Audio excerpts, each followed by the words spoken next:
this is a new concept I came up with recently. It's that there are exciting ideas and then there are good ideas. And oftentimes people will say, I have a great idea. It's like, no, you don't have a good idea. You have an exciting idea. Oh my God. Way to call me out over here, okay? I got so many exciting ideas. None of So them do are I. good. I have, you wouldn't believe how many exciting ideas I have. But if I go and I test the exciting idea and then I say, that was really great. Now it's a good or great idea because I Yeah. did it. An exciting idea is just a feeling, but actually a good or great idea is something that you have wisdom by through the doing of it.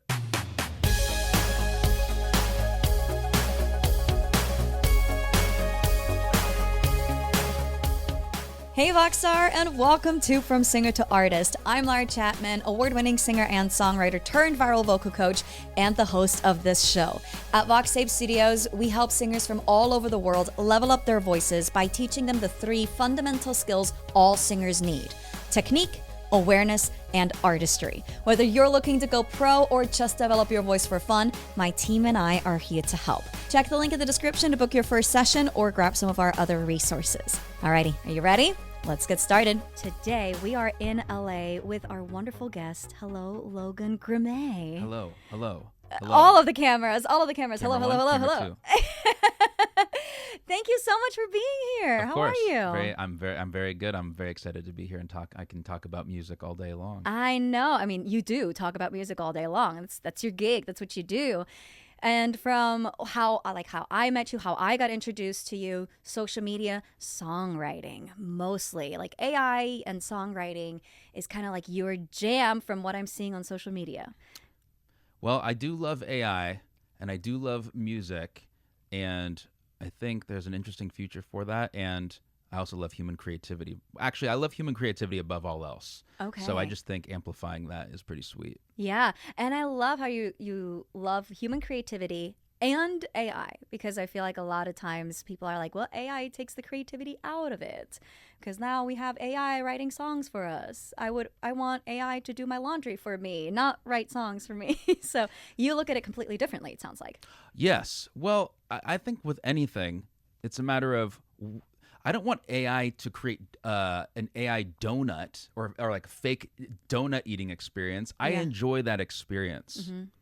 I enjoy making music. I don't need AI to take that away. Mm-hmm. But, I think humans are the one thing that can't be scaled at this point in time, right? Right now, we're sitting here. Actually, this conversation is being scaled, and a lot of people are seeing Yes. it because of using technology to do that, right? And this is the same way that recording a song will allow your performance to be scaled so that many people can experience it. Mm-hmm. And so I believe that those who put their voice out into the world, may that be speaking or singing or whatever it is, AI will just be an opportunity to take that and let more people hear it in different ways and allow it to be expanded much more deeply with individuals, because you can only be in one place at one time. And so Yes. I think, that's sort of my general thought around that.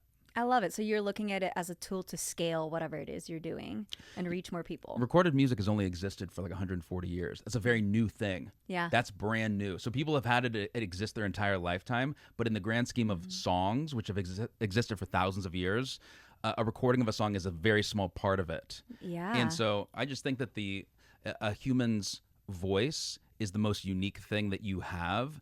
That even if I close my eyes right now and someone was to sing, I could recognize who that was without even seeing them. So That's the goal. yeah. And so Yes. the uniqueness of an individual's voice, I think, is the most valuable thing that you have. May it be your ideas, the tonality of your voice, your performance, the emotion you bring to it, is the most valuable thing that you have. It's the most unique instrument that you can possibly have. Yeah. And so I think taking that, if I'm in a cafe and I hear the Weeknd or something, I would know who it was singing before I would know what the song was. Yes. Right? So I would, it sounds like it's a new song from him. And I'd be curious just for the fact that it was his individual voice. I may think the song sucks, but I would know it was him. And so it's like a thumbprint or fingerprint. Finding your unique voice and putting that out there into the world allows people to recognize your voice when they hear it, right? Transcends everything. And so AI obviously can take that, and I don't know what happens with that. I just think putting your unique voice out there into the world is the most unique thing you can do.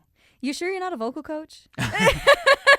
You sure? Because that's what I'm trying to preach all the time. Be like, stop worrying so much about whether that note was perfectly on pitch or, you know, whether that note is a C or a D. Like, it doesn't matter what the notes are that you're singing. It matters how you're singing those notes.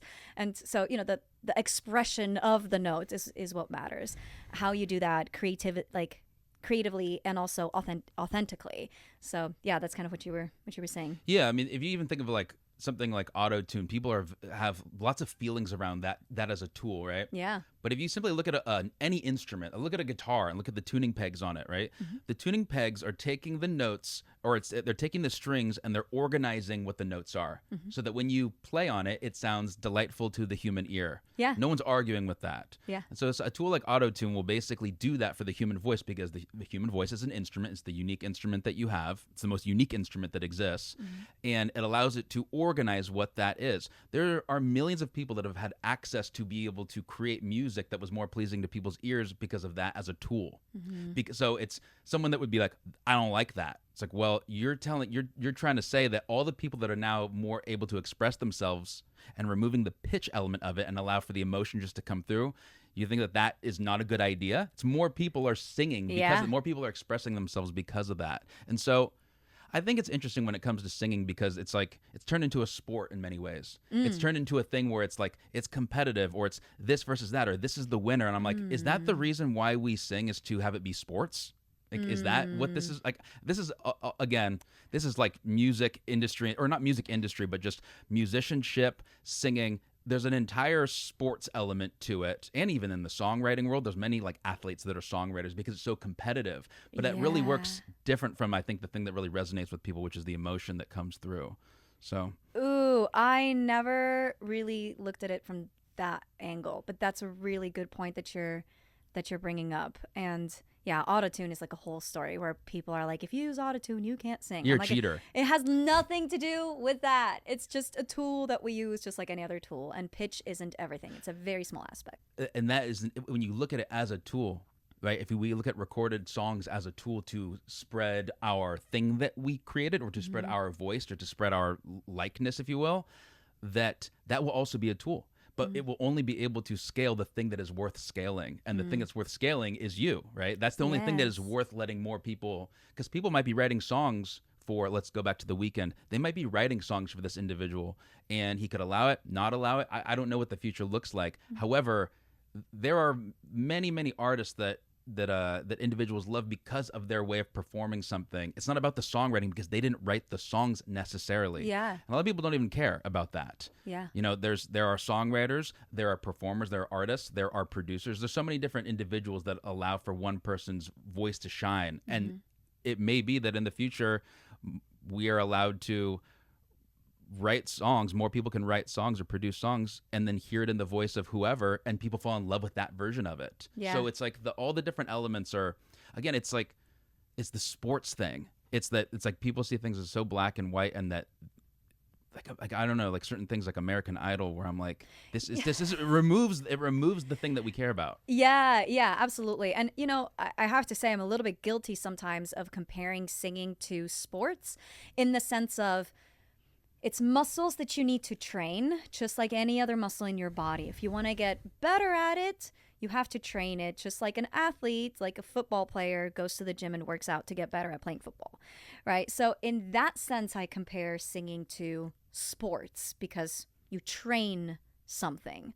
It's muscles that we're training. But it's not just the muscles, right? That's a part of it. It's also the expression of it. But in order to express ourselves the way we want to express ourselves, we need to have the muscle part figured out so that we can do what we want to do vocally, so that our vocal skills are not holding ourselves back. Do you know what I'm trying to say? Yes, I do. And I was going to ask, is Pilates a good thing to be able to do to strengthen that muscle? Pilates?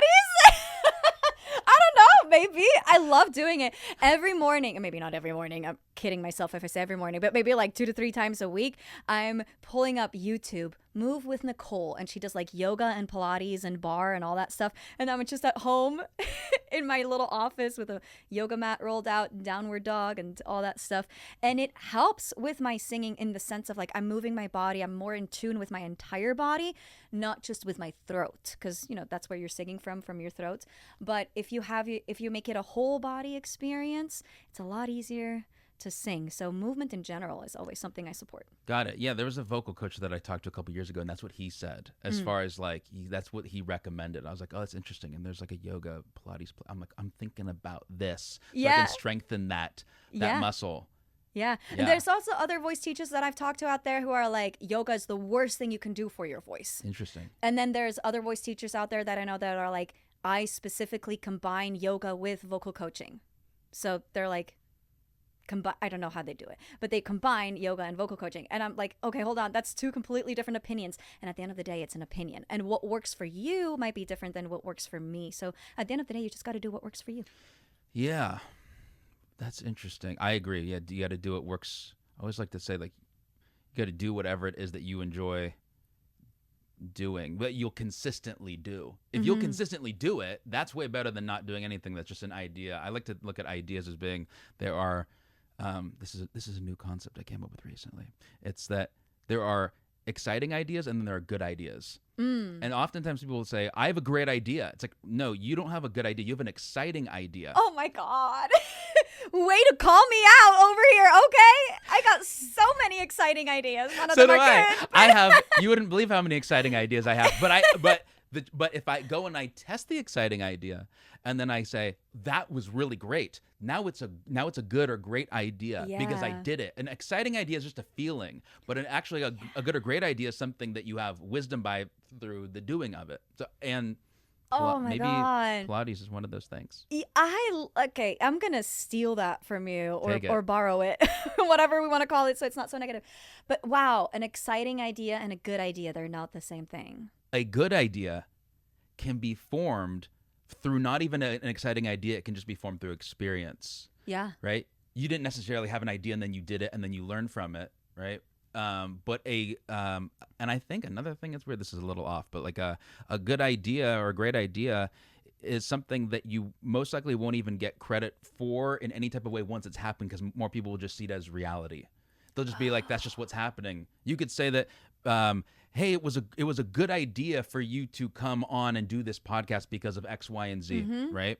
But people always just meet you where you're at. They don't go, that was a great idea that you started making videos about teaching people this stuff. They just go, you're a person that just does that. Yes. And so it makes me, I don't know, I'm just thinking about how that relates to singing. And it's like not someone's going to go and say, Benson Boone, like, it's such a great idea that you spent all that time learning how to do da-da-da-da-da. Yeah. No, now he just does it. He just it's does just the it. reality. Yeah. It's a great idea that you like figured out how to do those flips and then, start singing right afterwards. Yeah. It just, people like what you did. They don't care about what you're going to do because it's because it's not real. It's only real once it's been tested. Anyway, sorry, I could go off on these random tangents. No, but this is so cool. I love it. Well, let's go back, because you kind of started talking about, well, that's just what I like. People now know me as a coach online. That's just what I do. So let's talk about how you actually got into all of this, like how you got into music, how you got into talking about songwriting and music in general on social media. Like, how did this all get started? I grew up in a family where I had instruments all around my home because my dad was a songwriter and singer, bass player, guitar player, piano player. And so he started writing songs and producing songs in his late 20s, I think. He formed a band. This is back in the early 80s. And so they were rocking out, playing. They invested a bunch of money and built a studio in my grandparents' garage. And so they would just be practicing every single day and playing live shows and selling live shows out, recording their songs. And this is all the tape. And my dad's, it's funny, like when I talk to different band members now that worked with my dad, they're like, yeah, your dad didn't have the strongest voice. But my dad's thing was, he said, I could sing my own songs. That's what he always would say, which I actually believe that heavily, which we could talk about that after the fact. Anyways, I just grew up with my dad having done all that, but he was not doing that when I was a little kid. So he had sort of stopped. Okay. And he wasn't really doing music, but we had all of the gear at home. And so my dad, I think he stopped doing music for multiple reasons. My entire family sort of was like, dad is going to be a rock star. That's the plan. That's no matter what is going to happen.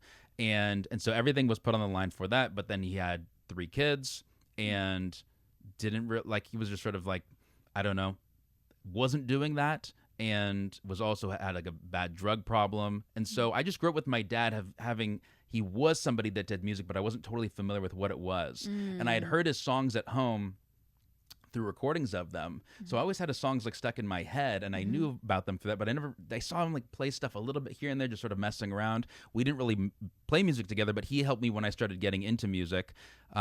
He brought home a Blink-182 CD when I was in sixth grade, and right when I heard the song All the Small Things, I immediately started learning to play drums on drum pads that he had from his band back in the 80s. So I had the tools like sort of waiting for me. So then he would just buy me CDs, and I would just listen to certain songs on repeat on a Discman, just on my Iowa headphones, just on loop, just listening to certain songs. And this is around the time, MTV was really huge. So I'd be watching the music videos and just like listening to specifically the singles that I would love on loop. And I learned to play drums, started a band in the garage. My dad helped build studios for us to practice in the garage. And so I was just learning to play with friends and just doing covers, and I was always in love with melody, but I was always sort of supporting the group through drumming, and I would also record our stuff and produce it. Okay. When I was 12 or 13, 14. Wow. And then from there, my dad went out one night. This is a crazy story. We don't have to go deep into this, but he basically never came back, and he was killed in a police brutality incident one night. Oh my goodness. Which was a crazy thing that happened. And his music, that he had been working on for all that time, that was sort of his, he wanted to start a music publishing company. He wanted to do all this stuff with it. His music was never released. So it all just sat on tapes in the garage. And so when that happened, I kept pursuing doing music and recording friends' bands and being in different bands, eventually going to college for doing audio engineering and production. Okay. When I was 18. And I was also doing video production this whole time as well, around the same age. So filming videos for the bands, producing the songs, playing live, doing all the different things. And eventually I went to school, and we got to work in big multi-million-dollar recording studios, and you could book time to go in the studios and just spend 8 hours in there with your friends. And so that's all I would do. Yeah. Because I never really loved school. I almost didn't graduate from high school. But I got into this school, and I just go there and just be in the studios all day long, setting up microphones, renting out gear nonstop. And I was still trying to figure out what it was that I exactly wanted to do, but ultimately I figured out in college that I just wanted to make music. I never wanted to be a producer that the job was to be a producer, because that felt like a job, and I didn't sign up for it to be a job. And I just wanted to play music. And so I met my close friend Skylar when I was in college, and we started a band together. And we graduated from college, and then we moved in with each other, and we were making music on the computer. And we'd come from like a place of being in rock bands. So he played guitar and sang, I played drums, and we'd write songs in the room that way. And so once we're living with each other in Berkeley. This is up in the Bay Area, up in Berkeley. We're starting to use MIDI a lot in the computer to come up with melodies and to figure out like a new sound that we were doing. This is around 2010 or so. And in doing so, we just started to put a high emphasis on, because we had been playing shows and nobody was coming to the shows. So we just, you go to the show, no one's there. You're playing for like either a built-in audience, or you're playing for friends and family, whatever it is. It's not random people coming to see you play, which is a completely different thing. We decided, let's not play shows for a year. Let's just focus on getting the songwriting really dialed in. Like, let's just get the songs so good that when we put them out, there will be people saying, please come play for us. Yeah. And so we decided to do that and put our heads down and just start working in the computer. And we'd taken some music theory classes in college that were really helpful, and understanding how music worked a bit better. And then using, my dad used MIDI back in the 80s, and so I always had like this early Apple computer that they would run MIDI, which is, for anybody that doesn't know what that is, it's basically like note language, where if you play a note, it will record the note, the length of it and the timing of it, and then it can play that pitch back on the keyboard through whatever sound you want. And so it can be a violin, it can be a bass, it can be a keyboard, anything you want. It's like a computer language for just understanding music at its most basic level, if you will. And so my dad always had this idea called MIDI Matilda, and MIDI Matilda was named after my great grandmother Minnie Matilda. And he had this drawing that was created that was of this robot, and the robot was helping produce songs and helping others with their music and understanding music. And so I had this drawing like sitting around that wasn't even finished from like the late 80s, early 90s. And so I always had that idea in my mind. And then the name, I was like, oh, that's a cool name. Let's name our band MIDI Matilda. Yeah. Nothing related to the robot.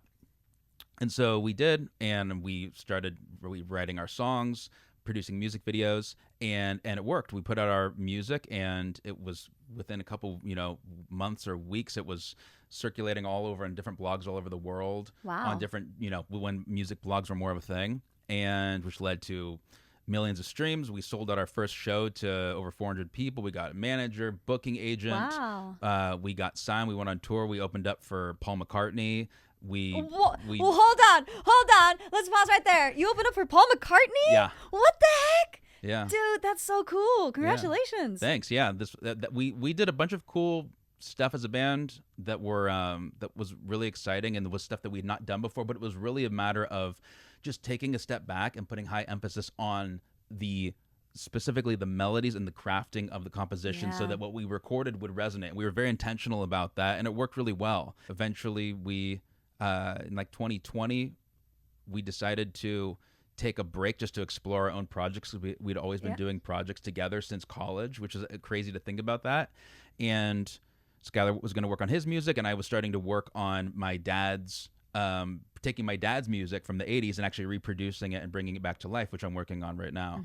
And then after that, I started to, make content online showing people about, the melodies and the songwriting stuff. And that really started to grow really fast. And so within not a lot of time, I grew a really big audience around that. Yes, you did. You just popped up. And I was like, whoa, this is cool. And then I check in a couple of weeks later and your audience is like exploded. And I'm like, whoa. But you, because of your video making background too, you make these super engaging, awesome videos, like from all these different angles. And it's just so engaging. And that's what makes people want to watch them. And then obviously what you talk about in those videos is awesome too. One of my favorite things that you always talk about is your songwriting checklist. Yes. So I created that like about maybe a year ago, which is really just like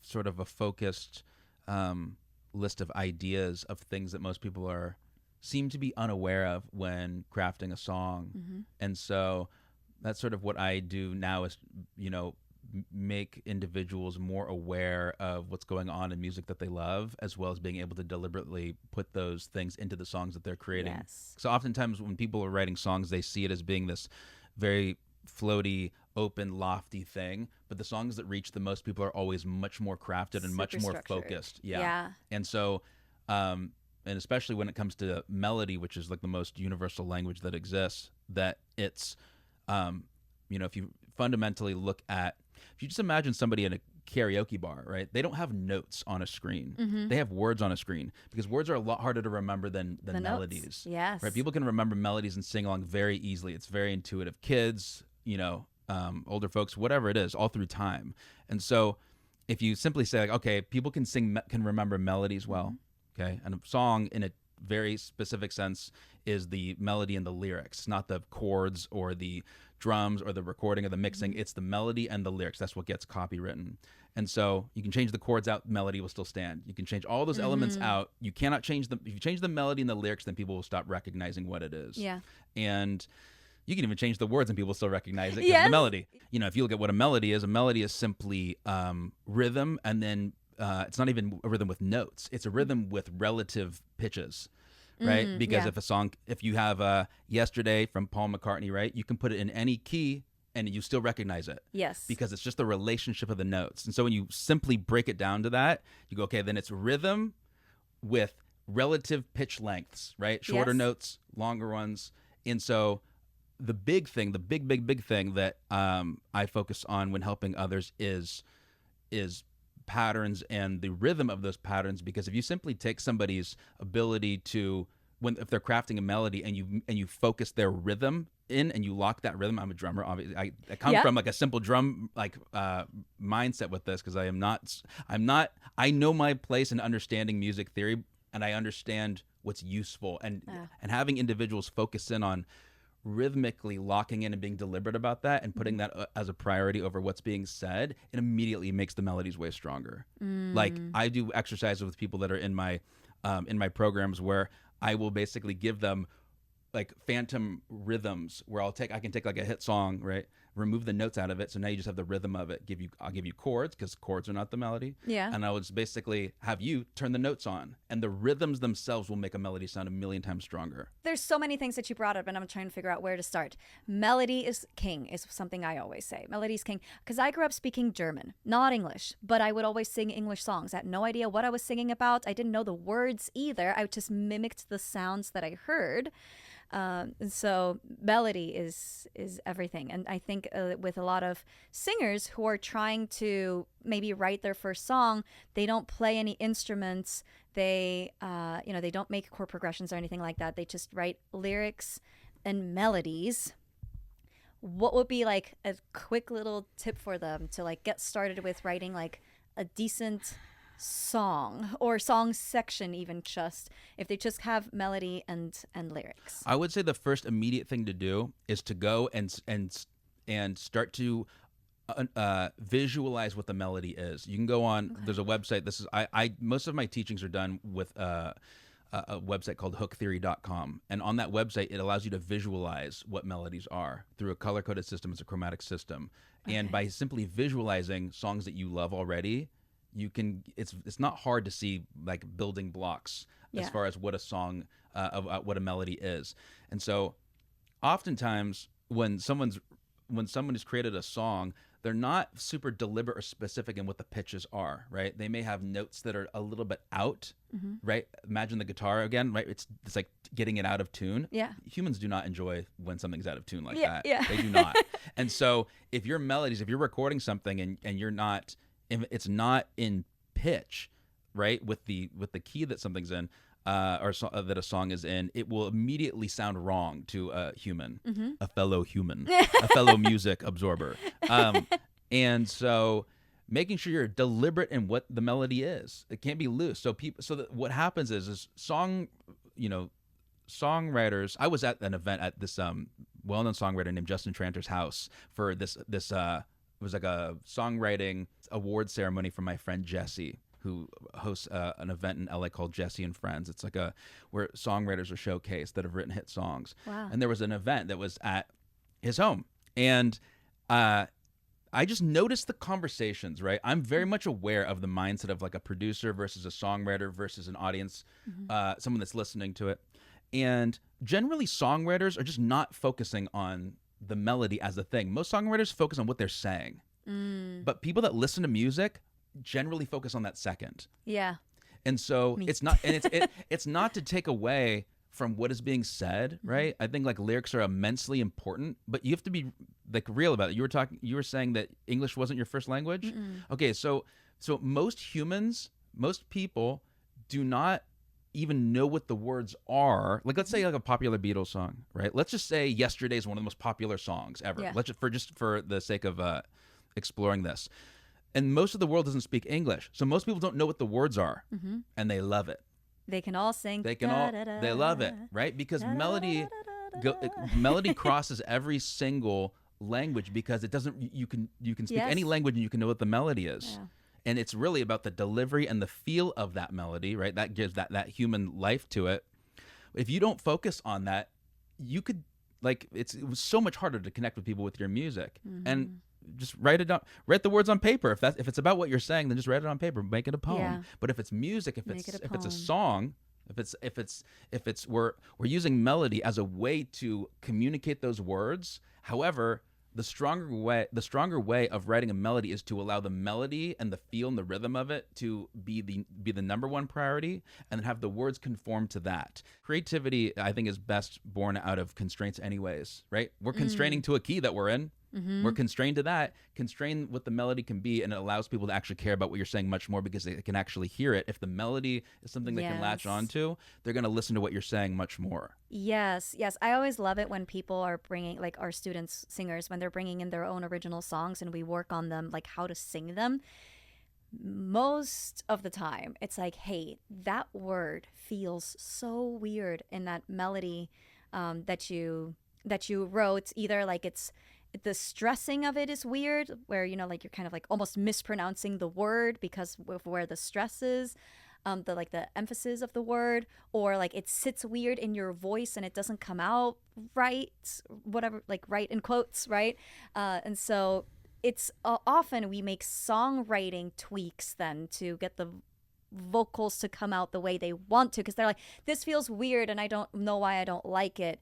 It's because there's something going on where the lyrics and the melody are not the perfect match. And they prioritize the lyric, because otherwise they would have just changed the melody, right? But they prioritize the lyric. And so we're like, okay, what other word could we use here? Or what kind of tweaks could we make to make it flow better, or whatever it is that we're trying to solve. Phonetics are a massive thing when it comes to having a melody feel good. When like there's that story of the Backstreet Boys song "I Want It That Way" and how it was written the way that it currently exists, and different individuals on the label side, or I'm not sure exactly where, said this song doesn't make sense, and so they tried to rewrite it, and the rewrite of it makes more sense, and it phonetically is super chunky and feels really weird. And it just doesn't have that smooth flow. It doesn't feel like that ease to being able to sing along to it, and they went with the other one, and you can just hear it. Huge hit. And this was written by Max Martin and some other people. It did not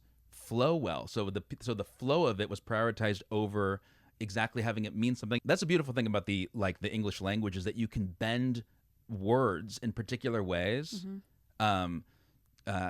to conform to the melody sounding nice, where other languages, if you do that, you can change the meaning of it. But in the English language, you can bend words. Eminem talks about that with the word orange, and how he uses that as a way to rhyme with other things. I want to go back to what you said about your dad, how he said about himself that he just knows how to like sing his songs. Like everybody says, like he wasn't the best singer, but he knows how to sing his songs. Tell me a little bit more about that. Like, what does that mean, and why do you think that was the case? I think as a creative person, I always tell individuals that, you know, you can create songs, create music that conform to who you are and that showcase you in the best light without revealing what you don't want to be revealed. Your challenges. Yeah, exactly. And it's a way smarter way to go. Absolutely. And there's many songs where it's like there's no problem in a melody being too simple, right? It's going back to talking about using MIDI to visualize notes, right? If you can have a melody that's in a low range, and then it can jump an entire octave, and all it takes to do that in the computer is like, you know, shift up or whatever it is. To actually sing that is extremely challenging. And so the key is to find your lane and rock that lane. If you're Ariana Grande, cool, you're going to do runs all over the place, and it's going to sound, you're going to take a simple melody, you're just going to trail it off in this particular way. Great. But she can do that. So like understand your lane, and your owning of that allows people to receive the message, hear it in a way that probably sounds more unique, right, through the limitation of that. And I always think of it like a music video, where like a lot of music videos are shot in a way where they don't show full body, you know, shots too much, because it can reveal sometimes how lame the set is. It can normalize things. Well, even in a here, way. this side of the room looks way different than that side of the room. Exactly. It's all about what you decide to show, what you decide to reveal. And so I think you don't need to be some like crazy wild singer and hit all the notes. If you listen to Birds of a Feather or something, the most hooky part of that song is almost one note. It's almost one note. It's got like two or three more notes added.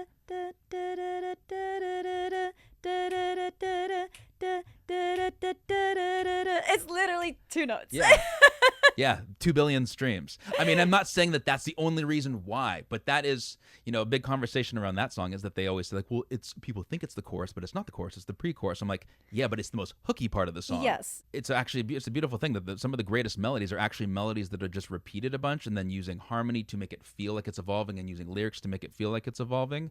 And so I think trying to be like, I'm a singer and listen to how I can sing everything is usually the worst music to me. It's usually like, it just is, nobody wants that. It becomes show-offy. Sports.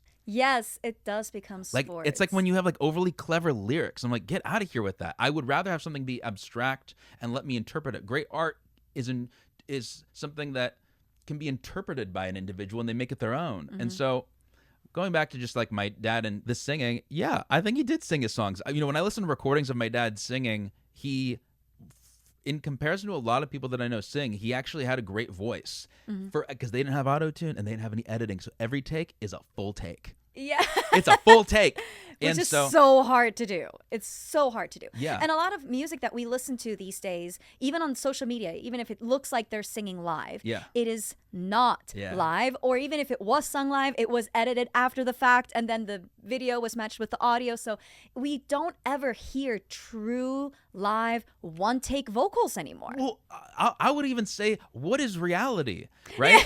Because if you're to say, well, it's not real, what is real? Is my hearing your voice in this environment real? Well, I could say, well, we're not in a tunnel where I'm not hearing like natural reverberation, or a cave for that matter. Yeah. Totally natural, right? Yeah. Or I'm hearing it through headphones versus not. Reality is completely subjective. It's completely that term when it comes to what is authentic. I mean, even we just had the Grammys the other day, and there's an award for best vocal performance. It's best vocal edit. I mean, there's a performance element, of course, to it too. Yeah. But none of those vocals are single take vocals. No. So is it real? They're all auto-tuned, or maybe not all of them, but like most of them are. Yeah. That's totally okay. These are people that are considered like the most celebrated singers on planet Earth right now, and that's totally okay. There's nothing. It's like, why allow your own ego in what is authentic or real, or what is this other thing to get in the way of doing something that resonates with people? Ego. And it's all the ego. Yeah. Yes. Oh my God. Well, it sounds like your dad really found what I would call his prima voce, his sweet spot, right? Because you said like he wanted to highlight the things that he did well and not reveal the challenges. Yeah. Right. So for me, I call it your prima voce, the sweet spot, your strengths, whatever it is you want to call it. And then you kind of stick to that, because it does you so much more good if you stick with that. Then you focus on all the things that you can't do, and then you're like, I suck at singing because I can't riff like Ariana Grande. I need to find that for myself. Your prima voce? Yeah. Yeah. Because I like that, because I haven't like explored. I've like oftentimes, and I remember when we talked originally, I was exploring singing. And I was sometimes I'll sing really high, but my voice is naturally lower. And it's like a phase. I'm excited for that phase of moving into exploring that, because I really feel like I don't know what that is for myself. And I think it's something I can find. I've put all my focus on other things except for discovering what that even is. Yeah. And I think that's really cool, because I believe everybody has that. Yes. I believe everybody can find that, but it just requires exploration and continued exploration and guidance towards that. Exploration and feedback are the two things that have helped me personally find my prima voce, and that's what we do with our students as well. Like, first we explore what are even all the different things that your voice can do. Then where do you feel the best? What part of your voice do you like the best? And then ask other people, what do they think? Because they will most likely pick up on what your prima voce is, because that's the thing that everybody likes the most about your voice. Yeah. You're gonna have to sing for other people. Sorry, Logan. Yeah. So how can I do it without singing for other people? No. It's not. It's because I don't know, because I don't know that it is singing for other people. As I think that can be discovered through the process of recording songs and trying ideas out.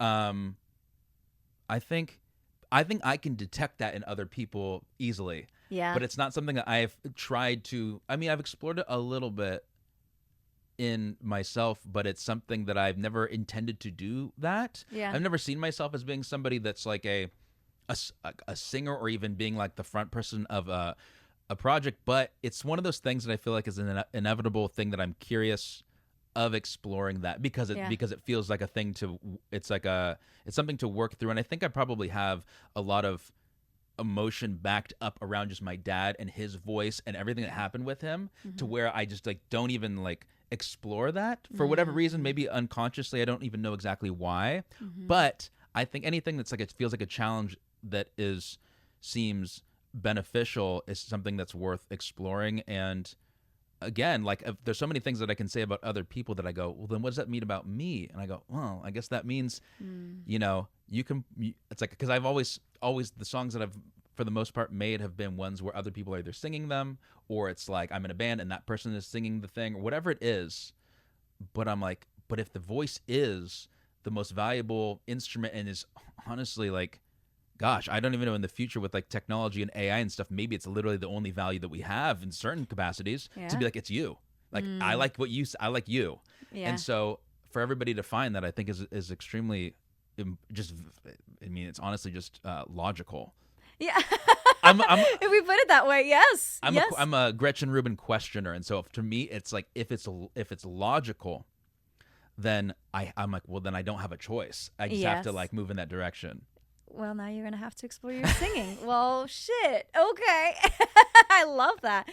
I want to talk about your songwriting because you, like what we just talked about, your dad knew how to write songs that fit his voice well, so his vocal performance came out well. So with you, how do you go about songwriting? Because you're like, well, shit, I don't know what my prima voce is. I don't know what my sweet spot is. So how do you go about it?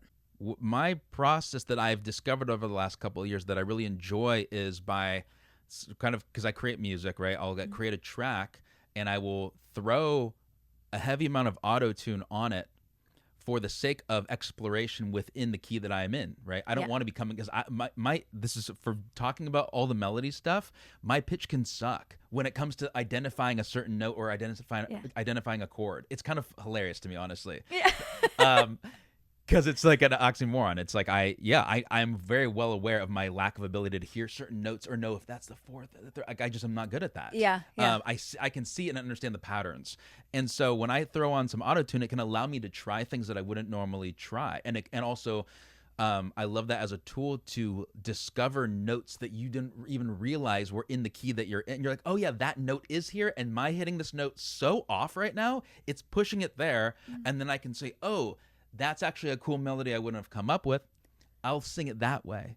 And I also like taking something and putting it into a key that feels good with your voice. Yeah. That's also huge that I recommend doing that. But yeah, I just like to explore and then just try to remove pitch as being a barrier and focus just on trying to create something that feels interesting to me and it feels fun to sing. Then I'll like listen back to it and I will find little areas and I will just sort of say, oh, it sounds like I'm saying this. Maybe I'll just sing it in again, and I'll have the speakers full on volume, using like a SM7 like this or a SM58, just angled away from it, and I'll just try stuff and sing it in an interesting way, just in that moment of it. And again, I don't know if I've found that exact magic yet, but that's where I go to explore, because my singing is not something I've never sung live on a stage before. I've never I haven't even really put out much music with me singing anything, because I was never trying to do that. But I think it's fun to do that. I think it's a fun thing to try to do different characters and see where your voice can go. And so I just like being in that mode of sort of exploring through creating. Do you have a little recording that we can listen to? I do. I have a thing. It's literally it's a demo of a thing. It's actually kind of cool. It was a track that I was making on TikTok a couple years ago, and I like took chords. I made this video that was taking chords and stealing chords from Get Lucky and then transferring into what I call an underlick, which is a melody that you write a song on. Yes, I love your underlicks. And then I ended up writing this little song thing on it, and it's still in like demo form, but I did it like this, and I like the vibe of it. Yeah. It's kind of just like a demo vocal singing over a thing. I haven't shown this to anybody before. Ooh.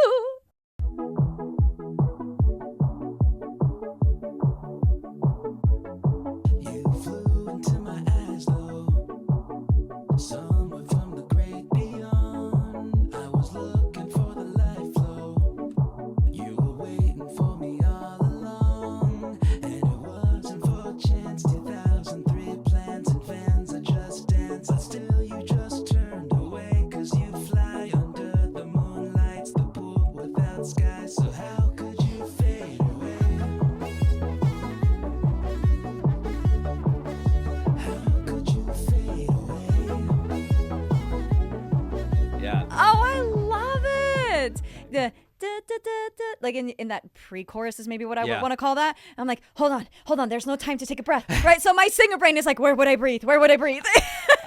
Yeah, I sometimes think about that when editing something as far as the realism of like breath versus. I don't know what people's stance is on that, where it's like adding breath versus like making it feel like. I'm always about like going and like adding sometimes the imperfection of breath or whatever, just to add that little subconscious like bit of realism or something to it. I always come through like creating drum loops that way, and like adding little, just taking a single loop and then just like adding randomness to it throughout it.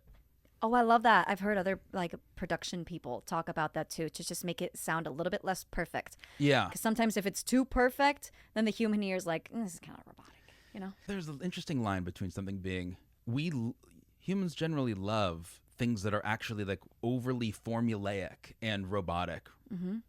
But adding humanness to that and massaging that in, or like thinking of I saw this video on Instagram the other day, and I think it was Rick Beato talking to the bass player that played on, or keyboard player that played on Michael Jackson's Thriller, and he's like, did you play that doom doom doom doom doom? Yeah. Doom doom. He's like, did you play that, or was that sequence that? He goes, dude, we couldn't sequence it. I played that whole thing through, but the bass line's the same way the entire time.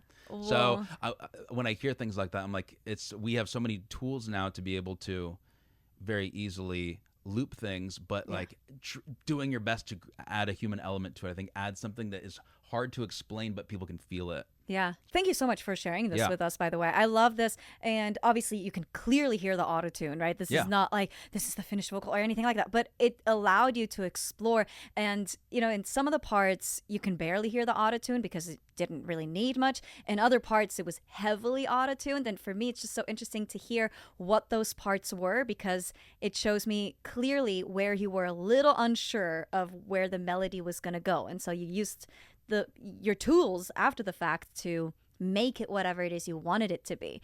And it's always when there's like larger jumps, like melodic jumps there. So like the interval is bigger, if we want to use music theory terms. So it's like, oh, hold on, I scooped a little bit to like find the note. Not there's nothing wrong with doing scoops in a vocal performance. I love them, but anyways, it's super cool. I think I like the sound of like heavily processed vocals with the auto tune, because I have multiple ways that I've worked on other people's vocals where I can make it sound completely seamless and make it sound like nobody would know that there's auto tune. But I like how it sounds when it has the hard set jump, so I turn it up to make sure that it walks, because again, I personally prefer a melody that is just more deliberate in that sound. If I'm listening to, it's very rare that I'm going to listen to again, like Ariana Grande is the easy example I can think of, where it has those natural bends. Yeah, it's just an interesting thing. The way that a vocal feels, the styling of a vocal through the production of it. Because there's some people where it's like their voice it's the sound of the produced version of it is the cool version of it. And I want that, and I don't want anything else. I can think of even Tom DeLonge, we're talking about Blink-182. His voice sounds the best when it is produced in a particular way. I've heard all the flavors of his voice over the years. I've heard the more natural version. I don't want that. Sorry, Tom, I love you. But there's a particular sound where his voice is produced in this particular manner. It's layered, it's got a chorus on it, it's got this thing, and when it sounds like that, it's the sound. And if it's not that, that's okay, that's cool, explore whatever, but that's the sound. And that is not what he sounds like live. He is out of tune all of it. And people don't care. People don't even care, because it's the recorded version is the one that millions of people listen to. And so I think there's again, what is real is whatever you want real to be. Because it's really more about what you decide to share with others. If you like it, then that's really the thing that matters. And if other people say that that's terrible, then like, awesome. I think when you do something where people think it's terrible, you actually open up for many more people to say that they love it, because usually things don't really connect with that many people unless they are polarizing to some degree. I mean, they talk about that in branding too. It's like you got to talk to specific kind of people and on purpose repel others. That's where you find the real one, like your real people. I've learned that a bunch in my own business of like, helping people with the music, is that people teach songwriting. Great. You teach rhythm and chords and giving people something to say and the melody and all that is so much. It's a lot. I would say you cannot do that. Because some people are just magically gifted. Some people just say stuff and it's amazing. Some people just sing stuff and people just say, I will sing anything for me. That's why so much I focus around the melody aspect of it, because no one else is. Like, it's like, this is the most powerful thing when it comes to, arguably the most powerful thing, I would say, in the universe, because, hey, you can be singing the same song on another planet as me, right? You don't have to be speaking the same language. Yeah.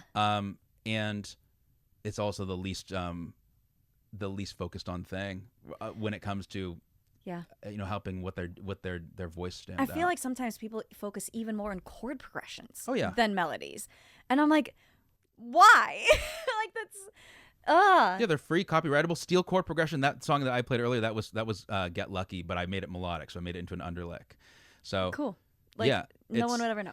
No, because they're not, because think about it, chord progression, sing a chord progression. Sorry, you can't, because it's like that's just not how that works, because it's not a sung it's not a, like, again, melody is an organization of rhythms and relative pitches. And so that's why, you can't get sued for a chord. I mean, you can get sued, but you'll lose, because it's not the part of the copyright. Yeah. You'll win if you're the one getting sued. Then you will win. They will lose. Yeah. Just good to go back to the underlick real quick, so that people understand what an underlick is. It's that. Yeah. So there's this company called Mix with the Masters, and they do breakdowns of like hit songs. And so actually Phineas was on there recently talking about Birds of a Feather, and he talked about the underlick and explained it. And I'll just for the record, I'll just correct him a little bit on the explanation of it. Okay.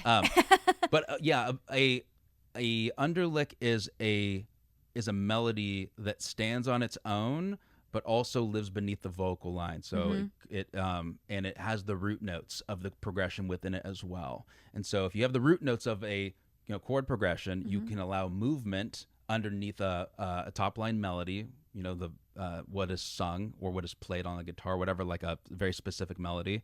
And so it locks your ear to the music. It's like almost like a thumbprint for when the song comes on, and it also creates an immense amount of harmony with the singing, and is way easier to write a song on top of when you have a melody that sounds great without you even doing anything. Yes. So think of Birds of a Feather, right? It's yes,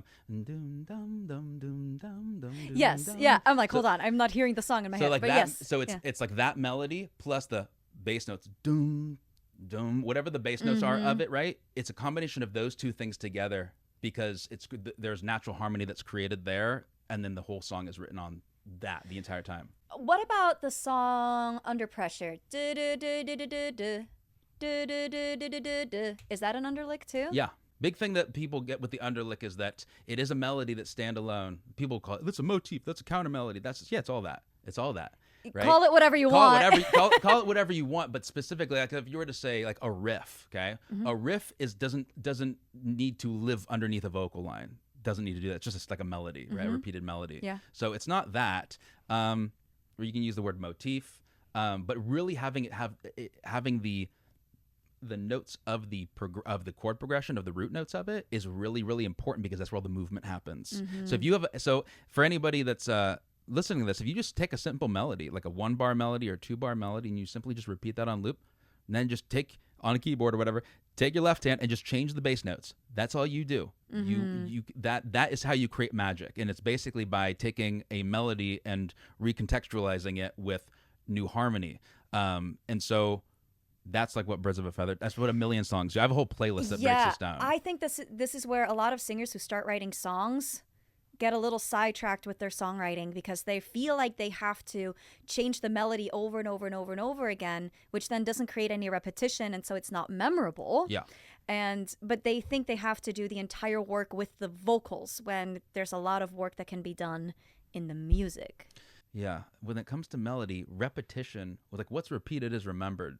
Yes. And it's really a matter of like having, I really visualize music as being like little chunks, right? And having contrasting chunks to one another through the rhythm, the words, right? And the and where the melody is moving to. And so, yeah, it's unorganized. Most people when they're writing a song, it's notes all over the place, which does so many negative things. It reveals your lack of ability, right? Trying to hit all these notes and do all this stuff. Where you can just simply, if you lock in you can have the melody be way more specific, way more memorable. And through harmony, right, movement of the chord progression, the underlick, right, living beneath it will make a really simple melody. It's not only it'll make it feel complex, it literally is more rich and complex than if you were to move notes, right? So oftentimes it's thought of backwards, where it's like, well, this is my melody and the melody's going to go all over here and the chords are going to follow me. It's backwards. That is a backwards way of looking at it. The better way of looking at it is, here's a progression. These are the notes that are within, like, in the universe that you're living in, and you explore within this. Like, whenever I walk people through doing writing stronger melody, I focus them on rhythm patterns first. Basically, the notes are secondary to the rhythm. Rhythm's number one. The notes are two. Chord progression is needed or not, and it's like basically stacked from there, because there's a Gracie Abrams song that's big right now, and it does the same thing, where it's the rhythm pattern is consistent, and you can even change the notes of the rhythm. Yeah. Right, and it can still be like people can latch on to it that way, just by the rhythm being catchy and repeating rhythms throughout a song. Okay, but now I want to know. Yeah. How do you teach someone good rhythm for a melody? You can literally steal any rhythm you want from any song and use it as your own. Rhythm is free. I mean, it's just patterns, right? So It's just patterns. It's just patterns. So you can just take any pattern you want, and you can pop it in, and you can be like, use this pattern. Again, I think that's just not even I think melody is not thought of as being rhythm at all. It's just thought of as like what I'm saying. So I can say what I want. But that's the lyrics. The lyrics is what you're saying, not the melody. Yeah, it's just it's very backward. It's the way that the reason that most people doesn't connect with people is because they're focusing on a thing that is not a priority to a listener. They're focusing on themselves. I want to say this thing. Yeah. And it's not that people don't want to hear what you're saying. They want to hear what you're saying, and they want to connect with that. But they are not even you're not even allowing them in. If your melody is not strong, if your notes are not in tune, they're not going to, it's like you're distracting from everything when you're not being specific and deliberate in what the melody is, what the rhythm is, being precise. And it's really a thing. It's like you can be learning this. You can always be learning because music's always playing. Just go listen to some of it and focus in. Most people are just not paying attention to what that is. And I think just generally speaking, people that are singing their songs are heavily focused on, well, this is what I have to say. And yes, that does matter, but people are not going to listen to it if your melody's not strong. There's certain, might as well be considered laws or rules when it comes to writing music that resonates with the most people. I'll just say it like that. That if you break those rules, you're breaking the trust with the listener. The same way that, like, if someone's hearing a drummer play and the kick drum is going and you start to change the tempo of it, or you start to change the beat, you are doing a disservice to the listener being able to even follow along. Yeah. But people think, no, with my melodies, it's like, no, that's not the same thing. It's like, it literally, by definition, is. It's like, it's patterns that we resonate with, and you can listen more intentionally to songs. You can hear the patterns. And if you remove the notes and the words, then you can sometimes really see the patterns. I have a feeling this is kind of going to be a theme for today, is actually like listening, because one thing that we always talk about in our lessons is like, hey, you need to learn how to listen like a singer, like a musician, and like how actors watch movies differently than the average person. A musician, a singer listens to music differently than the average person as well. And so if you want to identify like what makes something, like why you like something, not what makes something great, period, but like why you like something too. It's like you have to analyze it and listen and see what about it do you really like. Yeah, you can learn a lot from that, because you don't need to reinvent the wheel. Like you said, like just take a rhythm from any melody out there, anything you like, and just change up the notes, and then boom, you have something new, but you have the same rhythm, or you change the rhythm slightly. Like you're not creating something completely new from scratch. Yeah, and I think there's just certain ways that you can reprogram your subconscious, mind to be more aware of things, right? Like if you're in a songwriting session, there's so many ways it can go, as far as like, depending on who you're working with. So if I'm working with my buddy Tom, we're locked in. We're like, should it be 2 syllables right there? I was like, no, the other one's 1 syllable. Lock it into, it should be symmetrical. Yeah. Most people are not thinking like that at all, but that's how like so many songs that people love.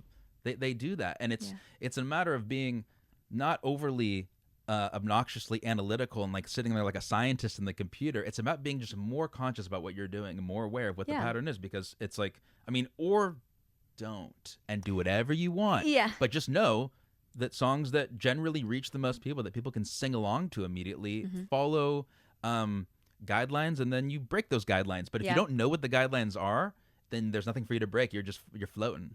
I have a pop brain, and for me it's like the syllables have to be the perfect match from phrase to phrase to phrase. If it's the melody and the rhythms are the same, like the syllables better freaking be the same thing. And if it's not, I'm like, nope, not good enough, try again. And every time someone comes in with a song and that it just doesn't follow that, that perfect pop brain of mine, my brain breaks. And I'm like, hold on, now I can't follow along anymore. I mean, I can. I'm being a little bit dramatic here. But for me, it's like, well, if the syllables are like right there and, it's that perfect match, it's much easier for people to remember, which means more people are probably going to enjoy your song because they can remember it and sing it back to you. Yeah, I do definitely come at everything from I'm not thinking of like Frank Zappa or something like that, but it's, and this has become much more of a thing through time to follow certain patterns, or it's not even follow certain patterns, it's just being pattern focused in what it is.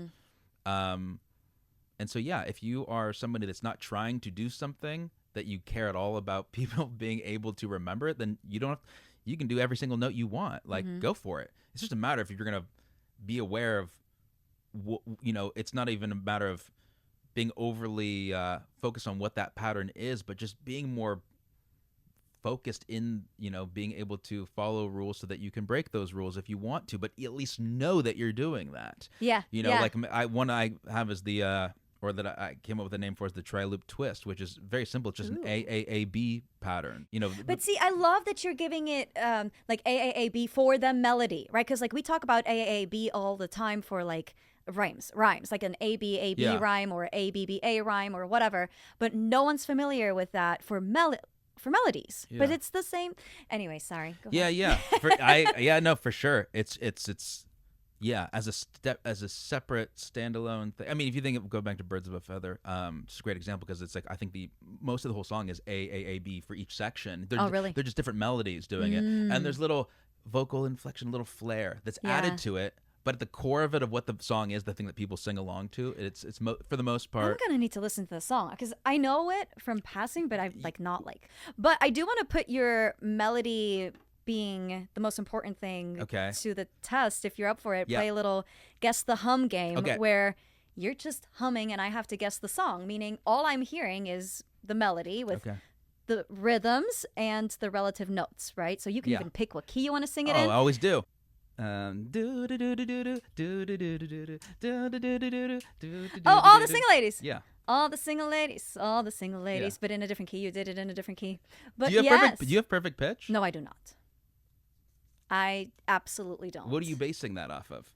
I'm just curious of how your brain can know that without having a keyboard here. What key it is? Yeah. Oh, I don't know. I mean, she sings it probably like, all the single ladies, all the single ladies, all the single ladies, put your hands up. That's probably somewhere close to the key where she's actually singing it in. Yeah.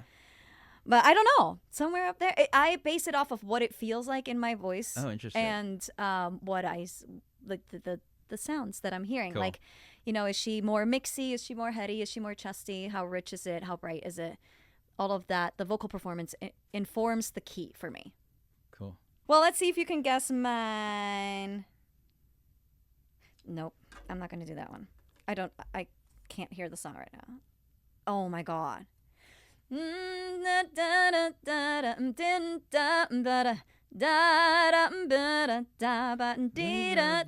the Old Town Road. I'm gonna ride till I can't no more. Yeah, Old Town Road. Fun fact, this just goes into what you were talking about before.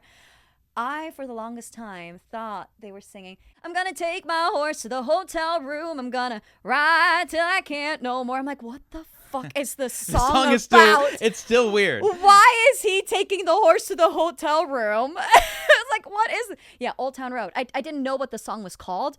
And then when I heard, Old Town Road, not hotel room, that's what he's singing. Dude, I heard a version of that is it Billy Ray Cyrus singing that? And it was just, there was no notes. It was one note. It was a one note version of that.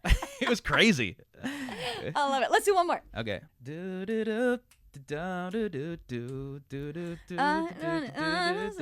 Oh, wake me up before you go. Yep. Take me dancing tonight. I wanna feel that high, yeah.